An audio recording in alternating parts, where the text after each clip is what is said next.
حشر و نشر کا معاملہ ہونا ہے، جنت اور جہنم کا معاملہ ہونا ہے، تو پھر ایسا کیوں نہیں ہوتا کہ فرشتے ڈائریکٹ آ جائیں ہمارے پاس اور وہ ہمیں بتا دیں، یا اللہ رب العالمین خود آ کر ہمیں بتا دیتے۔ تو آپ صلی اللہ علیہ وسلم پر جو اس طرح کے اعتراضات کرتے تھے کہ بھئی فرشتوں کو ہم خود ہی کیوں نہیں دیکھ لیتے، تو ان لوگوں سے کہا گیا کہ یقیناً ایک دن آئے گا کہ جس دن تم لوگ فرشتوں کو دیکھ لو گے، لیکن وہ دن تمہارے خوشی کا دن نہیں ہوگا۔ یعنی اس دنیا میں تو ہم اپنی آنکھوں سے فرشتوں کو نہیں دیکھ سکتے، لیکن جو تم آپ صلی اللہ علیہ وسلم کو اتنا پریشان کرتے ہو اور مسلمانوں کو پریشان کرتے ہو کہ بھئی اگر سچے نبی ہے تو ہمیں فرشتے کیوں نہیں دکھتے، تو بھئی فرشتے دکھیں گے، لیکن جس دن دکھیں گے اس دن آپ کے لیے کوئی خوشی کا دن نہیں ہوگا، کیونکہ جب روح قبض کی جا رہی ہوگی اور جب موت آ رہی ہوگی اور پھر جب جہنم میں ڈالا جا رہا ہوگا، اس وقت تو تمہیں فرشتے دکھیں گے ہی، پھر تم یہ نہیں کہہ سکو گے کہ بھئی ہم نے نہ مان کر صحیح کیا، بلکہ افسوس کرو گے کہ کاش ہم نے بات مان لی ہوتی اور ایمان لے آئے ہوتے۔ اور مشرک کی جو اس دن ندامت ہوگی اور جو حسرت ہوگی ان کی، اس کا بیان اللہ نے کیا، وَيَوْمَ يَعَضُّ الظَّالِمُ عَلَى يَدَيْهِ يَقُولُ يَا لَيْتَنِي اتَّخَذْتُ مَعَ الرَّسُولِ سَبِيلًا، کہ اس دن جو کفار ہوں گے وہ عذاب کو دیکھ کر خوف اور حسرت اور ندامت کی وجہ سے اپنے ہاتھوں کو چبا رہے ہوں گے، اپنی انگلیوں کو، اپنے ہاتھوں کو چبا رہے ہوں گے کہ یہ ہم سے کیا ہو گیا، یہ ہم نے کیا کر لیا، کاش ہم ایمان لے آئے ہوتے، اور یہ کہتے کہ کاش ہم فلاں شخص کو اپنا دوست ہم نے نہ بنایا ہوتا جس نے مجھے اسلام سے محروم کر دیا، مجھے اللہ سے غافل کر دیا۔ ایک واقعہ بھی ہے، عقبہ بن ابی معیط نامی ایک شخص تھا جس نے اسلام قبول کر لیا تھا، لیکن اس کا دوست تھا ابی بن خلف، اس کو پتا چلا تو اس نے انہیں اپنے دوست عقبہ بن ابی معیط کو کہا کہ تم اسلام سے پھر جاؤ، اور اپنے دوست کو اس نے فالو کر لیا اور وہ اسلام سے پھر گیا اور اللہ کے رسول کے راستے کو اختیار نہیں کیا، اور بہرحال غزوہ بدر میں دونوں مارے بھی گئے۔ تو یہ خصوصاً عقبہ بن ابی معیط قیامت کے دن کہے گا کہ کاش میں نے ابی بن خلف کو اپنا دوست نہ بنایا ہوتا اور رسول اللہ کے راستے کو اختیار کر دیا ہوتا، اور ہر وہ انسان کہے گا جس نے ایسے دوست کو اختیار کیا جس سے وہ اسلام سے دور ہو گئے۔ اس لیے اللہ نے حکم دیا ہے کہ ایسے لوگوں کے ساتھ اٹھنا بیٹھنا چاہیے جو اللہ والے ہوں، جو اللہ کا ذکر کرتے ہوں، دیندار ہوں، متقین ہوں، کیونکہ آپ جس سرکل میں رہیں گے، جیسا آپ کا فرینڈ سرکل ہوگا ویسا آپ پر اثر پڑے گا، تو آپ کو اچھے لوگوں کے ساتھ بیٹھنا ہے تاکہ آپ کے اندر اچھی صفات آئیں۔ آیت نمبر 30 میں اللہ نے فرمایا وقال الرسول یا رب ان قوم اتخذوا هذا القرآن مہجورا۔ یہ بہت اہم آیت ہے۔ ہم نے آپ صلی اللہ علیہ وسلم کی شفاعت کے بارے میں سنا ہے کہ اس دن اللہ کے نبی صلی اللہ علیہ وسلم سفارش کریں گے، شفاعت کریں گے، لیکن اس آیت کو بھی پیش نظر رکھنا چاہیے، آپ صلی اللہ علیہ وسلم شکایت بھی کریں گے کہ وقال الرسول، اور رسول کہیں گے قیامت کے دن یا رب، اے میرے رب، میری قوم نے اس قرآن کریم کو چھوڑ دیا۔ تو اس میں کفار بھی داخل ہیں، اور لیکن ان مسلمانوں کو بھی بالکل اس کا لحاظ رکھنا چاہیے کہ بھئی کہیں ایسا نہ ہو کہ اللہ کے نبی ہمارے خلاف بھی گواہی دے، ہمارے کے خلاف بھی شکایت کرے اس بنیاد پر کہ ہم جو ہے قرآن کریم کو ہم نے چھوڑ دیا۔ تو اب قرآن کو صرف تلاوت کرنا بھی کافی نہیں ہے، تلاوت کرنا، اس کو سمجھنا اور پھر اس پر عمل کرنا اور اس کی تبلیغ کرنا۔ جو ایسا کرتا ہے وہ قرآن کے حقوق ادا کر رہا ہے، اور جو قرآن کے حقوق ادا نہیں کر رہا ہے وہ قرآن کو چھوڑنے والوں میں سے۔ اس کے بعد آیت نمبر 45 سے اللہ تعالیٰ نے اپنی قدرت کا ذکر کیا اور مختلف چیزوں کا ذکر کیا کہ سائے کو بھی اللہ نے بنایا اور دیگر چیزوں کو بھی، سمندروں کو، آسمان سے پانی اللہ نے برسایا۔ یہ ساری نعمتیں ہیں، اور ایک ایک نعمت میں اللہ کے وجود اور اللہ کی قدرت کی نشانی موجود ہے۔ اس کے بعد آیت نمبر 57 میں اللہ تعالیٰ نے فرمایا کہ آپ صلی اللہ علیہ وسلم آپ کہہ دیجئے قل ما اسألکم علیہ من اجر الا من شاء ان يتخذ الى ربی سبیلا، کہ ہم جو تمہیں دین کی دعوت دے رہے ہیں کفار، ہم اس میں تو تم سے کوئی پیسے نہیں مانگ رہے، کہ ایسا بھی نہیں ہے کہ تمہیں لگے کہ بھئی یہ پیسوں کے لیے جو ہے اسلام کی دعوت دے رہے ہیں، ایسا تو نہیں ہے، بلکہ بغیر پیسے مانگے ہم تمہیں دعوت دے رہے ہیں، اور تمہارے ہی جہنم سے تمہیں بچانے کی ہم فکر کر رہے ہیں۔ تو یہ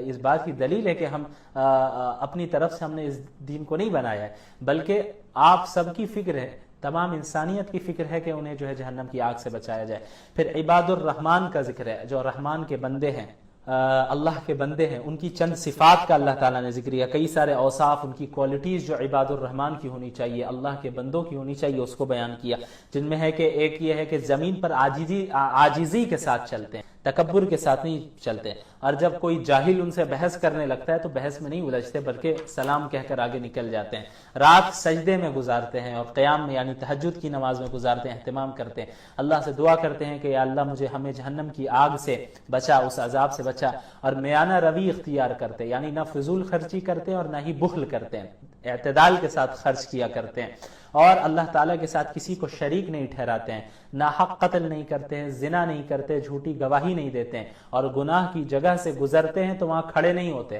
بلکہ گناہ کی جگہ سے اپنے آپ کو فوراً دور کر لیتے ہیں. کوئی ایسی جگہ ہے جہاں پہ گناہ کا کام ہو رہا ہے تو وہاں کھڑے ہو کر تماشا نہیں دیکھتے بلکہ وہاں سے نکل جاتے اور قرآن کریم کو سمجھ کر پڑھتے ہیں, اس پر عمل کرتے ہیں اور دعا مانگتے ہیں کہ اللہ مجھے اور میرے اہل و عیال کو میرے لیے آنکھوں کی ٹھنڈک بنا اور ہمیں متقین کا امام بنا. تو یہ وہ اوصاف ہیں جو عباد الرحمن کے ہیں, یہ وہ کوالٹیز ہیں جو عباد الرحمن کی ہونی چاہیے. اس کے بعد سورۃ الشعراء کی ابتدا ہوتی ہے. شعراء شاعروں کو کہتے ہیں, چونکہ آخر میں سورت کے آخر میں شاعروں کا ذکر ہے اس لیے سورت کو شعراء کہتے ہیں. سب سے پہلے اللہ کے نبی صلی اللہ علیہ وسلم کو کہا گیا آیت نمبر 3 میں لعلک باخع نفسک الا یکونوا مؤمنین. آپ صلی اللہ علیہ وسلم کو ہر وقت اس بات کی فکر رہتی کہ کس طرح لوگ اسلام میں داخل ہو جائے, اور ہر وقت آپ صلی اللہ علیہ وسلم کڑھتے رہتے اندر سے. تو آپ صلی اللہ علیہ وسلم کو اللہ تعالیٰ نے کہا کہ کیا آپ کڑھ کر اپنے آپ کو ہی ختم کر دیں گے, یعنی یہ ایمان نہیں لا رہے ہیں تو اس میں آپ کا قصور نہیں, اور آپ اتنا زیادہ فکر نہ کریں کہ آپ اپنے آپ کو ہی نقصان پہنچائیں. اس کے بعد پھر سابقہ انبیاء کا ذکر شروع ہوتا ہے. تقریباً حضرت موسیٰ اور ان کی قوم حضرت نوح, اور ان کی قوم حضرت ہود, اور ان کی قوم حضرت صالح, اور ان کی قوم حضرت لوط, اور حضرت شعیب اور ان کی قوموں کا ذکر ہے. تو کیوں ذکر کرتے, ایک بات یہ بھی ذہن میں رہے کہ آپ صلی اللہ علیہ وسلم سے مشرکین فرمائشی معجزات کا مطالبہ کیا کرتے تھے کہ بھئی اگر آپ نبی ہیں تو ذرا یہ کر کے دکھائیے, یہ معجزہ دکھائیے, وہ معجزہ دکھائیے, اپنی طرف سے فرمائش کیا کرتے. تو اللہ تعالیٰ نے ان پچھلے انبیاء کے واقعات کو بیان کیا, کیونکہ اللہ کی سنت یہ ہے کہ جب کوئی قوم فرمائشی معجزے کا مطالبہ کرے اور وہ فرمائشی معجزہ آ جائے اور اس کے بعد بھی اگر انکار کر دے تو اللہ تعالیٰ پھر اس قوم کو ہلاک کر دیتا ہے. ایسے ہی ہوا فرعون کے ساتھ بھی یہی ہوا, اور پچھلے انبیاء علیہ السلام کے ساتھ بھی یہی ہوا. حضرت نوح ہو یا دیگر انبیاء علیہ السلام کہ انہوں نے فرمائشی معجزات کا مطالبہ کیا. حضرت صالح سے بھی سمود نے یہی کیا. تو جب وہ معجزہ ظاہر ہو گیا تو اللہ تعالیٰ نے ان کی قوموں کو ختم کر دیا. تو ان واقعات کا ذکر کر کے انہیں دہرا کر اللہ تعالیٰ مشرکین مکہ کو یہ بتانا چاہ رہے ہیں کہ بھئی دیکھو کہیں ایسا نہ ہو کہ تم جن معجزات کا مطالبہ کر رہے ہو کہ اگر وہ معجزہ آ جائے اور پھر بھی ظاہر ہے تم انکار کرو گے تو کہیں ایسا نہ ہو کہ اللہ تمہیں ہلاک کر دے. اس لیے زیادہ فرمائشی معجزات کا مطالبہ نہ کرو, بلکہ اللہ تعالیٰ نے جو نشانیاں دی ہیں ایمان لانے والوں کے لیے وہی کافی ہیں, اور جو ہٹ دھرمی اختیار کرے تو ظاہر ہے وہ کسی صورت میں بھی ایمان نہیں لانے والا. اس کے بعد حضرت موسیٰ علیہ السلام کا ذکر ہے کہ انہیں تبلیغ کا حکم دیا اللہ تعالیٰ نے کہ وہ فرعون کے پاس جائے, انہیں دعوت دے. حضرت موسیٰ علیہ السلام کو اس بات کا اندیشہ تھا کہ بھئی کہیں ایسا نہ ہو کہ فرعون مجھے قتل کر دے, کیونکہ ایک قبطی کا حضرت موسیٰ سے قتل ہو گیا تھا. وہ کیسے ہوا تھا انشاءاللہ کل 20ویں پارے میں اس کی تفصیل آئے گی. تو انہوں نے دعا کی کہ حضرت ہارون کو بھی میرے ساتھ نبی بنا دیں اور تاکہ وہ میری تائید کر سکے, تو اللہ نے ان کی دعا قبول کی. پھر آیت نمبر 69-70 سے حضرت ابراہیم کا ذکر شروع ہوتا ہے. حضرت ابراہیم نے بھی اپنی قوم کو دعوت دی, لیکن ان کی قوم نے نہیں مانا. انہوں نے کہا کہ بھئی تم کن بتوں کی عبادت کر رہے ہو, کیا تو یہ تمہیں سن سکتے ہیں, کیا دیکھ سکتے ہیں, کیا کوئی نفع پہنچا سکتے ہیں, کیا کوئی نقصان پہنچا سکتے ہیں, یہ آئیڈلز. تو وہ کہنے لگے کہ نہیں, ہم نے اپنے آبا و اجداد کو اسی کی عبادت کرتے دیکھا ہے. تو حضرت ابراہیم نے کہا کہ تم سب بھی اور تمہارے آبا و اجداد بھی گمراہی میں مبتلا تھے, ایک اللہ کی عبادت کرو. اس کے بعد پھر اخیر میں آیت نمبر 192-193 میں اللہ تعالیٰ نے ذکر کیا. اچھا, مختلف انبیاء علیہ السلام کے واقعات چلیں اس صورت میں. پھر اخیر میں وَإِنَّهُ لَتَنزِيلُ رَبِّ الْعَالَمِينَ نَزَلَ بِهِ الرُّوحُ الْأَمِينُ, کہ اللہ کے رسول صلی اللہ علیہ وسلم کے قلب اطہر پر اللہ تعالیٰ نے حضرت جبریل کے ذریعے قرآن کریم کو عربی زبان میں نازل کیا ہے. اس کو اللہ تعالیٰ نے بیان کیا. اور پھر آیت نمبر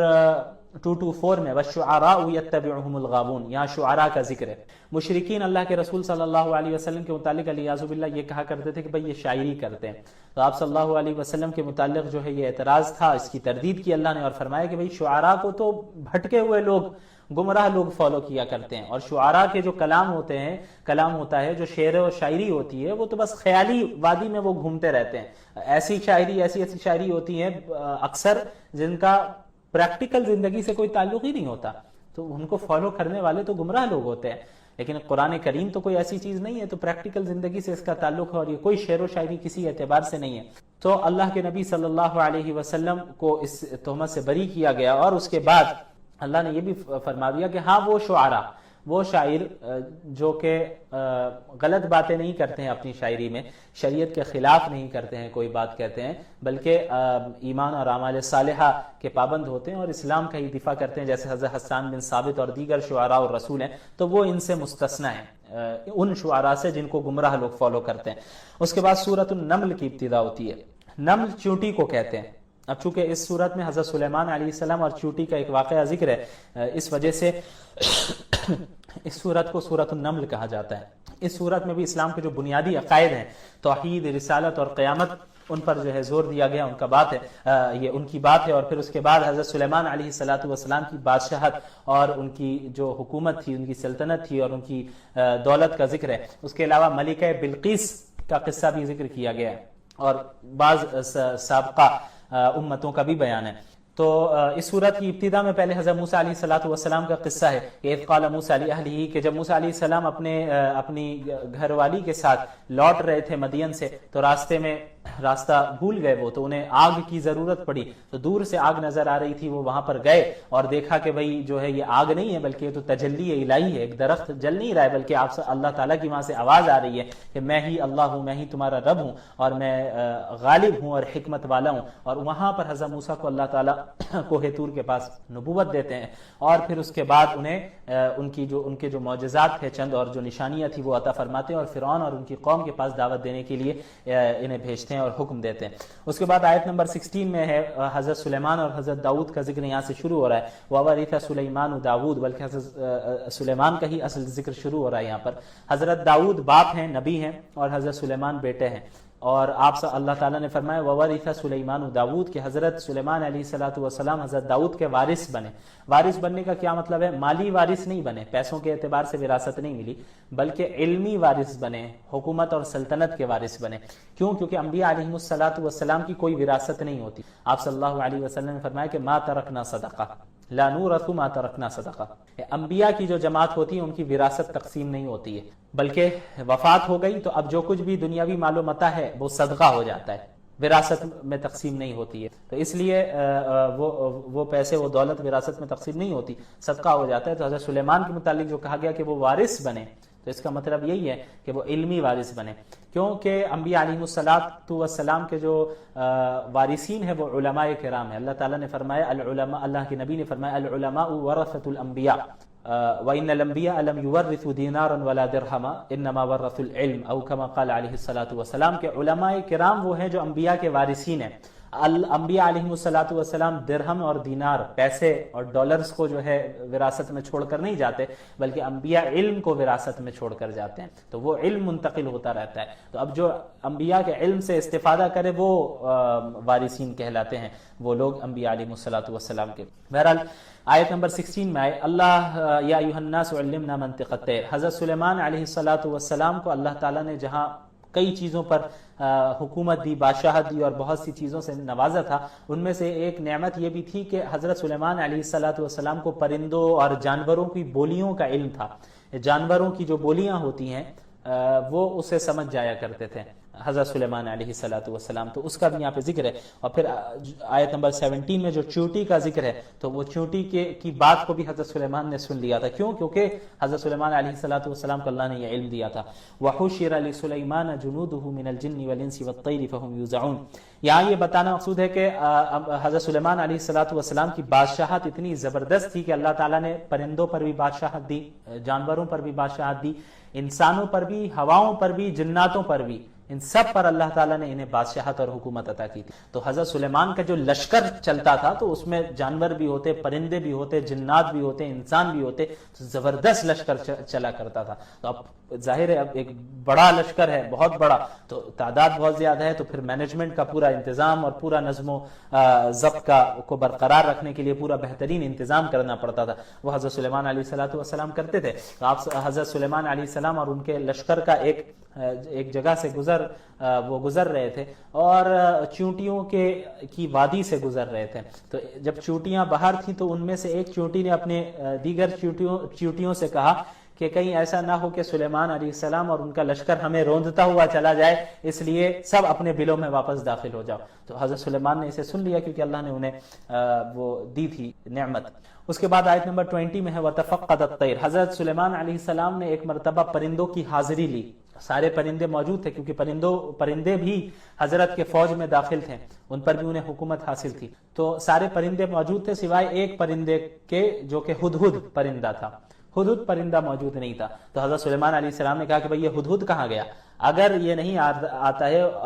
کوئی ویلڈ ریزن لے کر تو پھر اسے میں سخت سزا دوں گا. تھوڑی دیر کے بعد یہ ہدہد پرندہ آتا ہے اور یہ کہتا ہے کہ بھئی میں ملک سبا سے آ رہا ہوں، جہاں پہ ایک عورت حاکمہ ہے، ملکہ بلقیس ہے، جو کہ اور میں نے دیکھا کہ وہ اللہ کو چھوڑ کر سورج کی عبادت کرتی ہے، وہ بھی اور اس کی قوم بھی. تو حضرت سلیمان علیہ السلام کو جب اس نے بتایا تو انہوں نے کہا کہ ٹھیک ہے، ہم ابھی پتہ چل جائے گا کہ تم کتنا سچ بول رہے ہو. تو انہوں نے حضرت سلیمان علیہ السلام نے ملکہ بلقیس کے پاس جو ہے ایک خط روانہ کیا، جس میں یہ لکھا ہوا تھا کہ بسم اللہ الرحمن الرحیم اللہ تعالی علیہ واتونی مسلمین، کہ اللہ کے نام سے شروع کرتا ہوں، تم میرے مقابلے میں سرکشی نہ کرو اور میرے تابعدار بن کر تم سب واپس آ جاؤ، یعنی میرے تابعدار بن کر میرے سامنے سرنڈر ہو جاؤ. ملکہ بلقیس کو جو ہے یہ خط روانہ کیا. اب جب ملکہ بلقیس کے پاس حضرت سلیمان کا یہ خط پہنچا تو ملکہ بلقیس نے اپنی درباریوں سے سوال کیا اور پوچھا کہ بھئی کیا کیا جائے، ایک باوقار خط ہمارے پاس آیا ہے اور یہ سلیمان علیہ کی طرف سے ہے، وہ مشرکہ تھی، تو ہمیں کیا کرنا چاہیے؟ تو درباریوں نے کہا کہ دیکھیں ہم تو بہت طاقتور ہیں اور ہم زبردست لڑائی بھی کرتے ہیں، ہم مقابلہ کر سکتے ہیں سلیمان علیہ السلام کا، تو آپ جیسا حکم دیں. تو ملکہ بلقیس نے کہا کہ بھئی دیکھو، بادشاہ جب داخل ہو جاتا ہے تو پھر اور جنگ میں شروع کر دیتا ہے تو پھر وہ عزت والوں کو بھی ذلیل کر دیتا ہے. تو میں یہ سمجھتی ہوں کہ مجھے پہلے چند تحفے تحائف بھیجنے چاہیے سلیمان علیہ السلام کے پاس، تاکہ جانچ لیا جائے کہ یہ کیا ہے، کیسے ہے. تو ملکہ بلقیس حضرت سلیمان علیہ السلام کے پاس تحائف اور ہدایہ بھیجتی ہے، اور جب حضرت سلیمان علیہ السلام کے پاس وہ تحائف پہنچتے ہیں تو حضرت سلیمان کہتے ہیں کہ تم مجھے مال سے مدد کرنا چاہ رہے ہو، اللہ تعالیٰ نے مجھے جو حکومت دی ہے، جو کچھ دیا ہے، وہ اس سے کئی گنا زیادہ بہتر ہے، ہمیں اس تحائف اور تحفے کی اور ہدایہ کی ضرورت نہیں ہے، واپس لے جاؤ، ہم ایسی فوج لے کر آئیں گے کہ تم سب کو زبردست شکست دیں گے. بہرحال ملکہ بلقیس پھر وہاں سے سرنڈر ہونے کے لیے آ جاتی ہے سلیمان علیہ السلام کے پاس، اور اس کے آنے سے پہلے ہی حضرت سلیمان اس کے تخت کو بھی منگوا لیتے ہیں. اللہ نے انہیں اتنی طاقت دی تھی، اتنی زبردست حکومت دی تھی اس دنیا میں. بہرحال پھر جب وہ ملکہ بلقیس آتی ہے تو حضرت سلیمان علیہ السلام